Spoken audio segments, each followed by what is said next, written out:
आज से 25 साल 50 साल पहले, और मुझे लगता है 250 पर जितने लोग हैं स्टेज पर और ऑडिटोरियम में, मैक्सिमम लोग गवर्नमेंट एजुकेशन से पढ़ करके यहां तक पहुंचे। Government education nominal fees charge करता था जब देश गरीब था।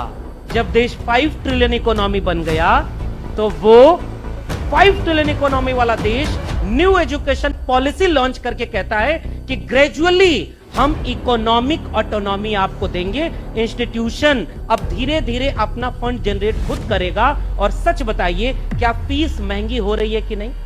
न्यू एजुकेशन पॉलिसी में 3 क्लॉज हैं और उस क्लॉज में एक क्लॉज है जो सबसे डेंजरस है, क्लोजर और मर्जर की पॉलिसी। जिस इंस्टीट्यूट में वो सरकारी स्कूल पर भी इंप्लीमेंटेड है, डिग्री कॉलेजेस में भी है और यूनिवर्सिटी पर भी है। अगर स्टूडेंट कम है तो उसे या तो क्लोज कर देंगे या दूसरे इंस्टीट्यूट से मर्ज कर देंगे। गरीब के बच्चे अगर स्कूल न पहुंच पाए तो स्कूल बंद किया जाएगा। और अब तक इस देश में, केवल यूपी में मैं बताऊं तो यूपी में पिछले 10 साल में हजारों स्कूल बंद कर दिए गए। अब बताइए कि देश अमीर हो रहा है तो एजुकेशन तो आखिरी व्यक्ति तक पहुंचनी चाहिए, जिसके लिए महात्मा फूले और ज्योतिबा फूले, सावित्रीबाई फूले दोनों ने इसी महाराष्ट्र की जमीन पर जब स्कूल खोला तो घर से निकाल दिया।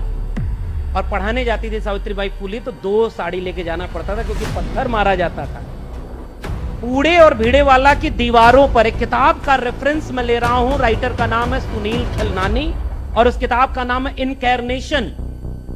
उसमें जो चैप्टर है ज्योतिबा फूले पर, सावित्रीबाई फूले पर, उसमें वो स्केचेस बने हुए हैं कि वो कैसे 2 साड़ी लेकर जाती थी और वहां पे दीवारों पर पोस्टर लगा हुआ था कि ये एंटी रिलीजियस लोग हैं, ये कह रहे हैं कि अनटचेबल जो है वो एजुकेशन पाएंगे।